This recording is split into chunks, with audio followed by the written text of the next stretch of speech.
Okay, let's try factoring when it does not have an easy solution, not an obvious method. If we tried solving this factoring by grouping, we group this into x cubed minus 5x squared. Let me write this out. To try factoring by grouping, we would get x cubed minus 5x squared. That's one group. Plus negative 2x plus 24 equals 0 as another group. And what I can factor out of this first one is an x squared, and that leaves behind x minus 5. What I can factor out of this second one is plus a negative 2x, and that leaves behind x minus 12. These are different. X minus 5, x minus 12 are two different things. Factoring by grouping did not work. So we go back up here to this one, and then we break apart 24 into its possible factors. 1, 2, 3, 4, and 6 are all things that we're going to want to try. And for each of them, it's a positive or a negative, positive or negative, positive or negative, positive or negative. Okay, so I'm going to try dividing using synthetic division. I'm going to test positive 1. Now, positive 1 turns out to be kind of silly, and I'll show you as we get started. So if I try positive 1 here, remember you just drop this down, 1, and then multiply, which in this case to multiply by 1 just leaves it as is. This gives us negative 4, leave it as is.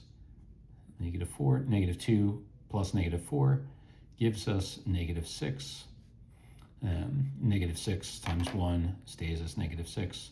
We still have a remainder of 18. So because this wasn't 0, it didn't work. X minus 1 is not a factor. Yeah. Let's go ahead and let's try x equals positive 2. And the reason, let me go back to this one. The reason why I said that this one's not going to work out well, you can kind of do the times 1 in your head. What you want to look for is if you were to add these up, is that going to get you close to 24? And similarly for negative 1, you sort of think about adding and subtracting these and alternating values. If you're going to get close to this one, go ahead and check with synthetic division. But if it's not going to, you can kind of see quickly. But it wasn't too hard to try and do that. We're going to try now x equals 2. So I drop down the 1, multiply by 2. 2 times 1 is 2. Add these together, negative 5 plus 2 gives us negative 3, times 2 is negative 6. Add them together is negative 8. Times 2 is negative 16. Add them together, we get not 0. It's 8. Yeah. Now we're going to try negative 2. And at this point, we might be getting tired of doing these, and so we just want it to work. Because I've worked ahead and I know what the solution is going to be, you won't have to wait long. Yeah. So we're going to drop this down, 1. Negative 2 times 1 is negative 2. Add them together. That's negative 4. Wow, negative 7. Negative 7 times negative 2 is positive 14. Negative 2 plus 14 is positive 12. Negative 2 times 12 is negative 24. And at last, we got a remainder of 0.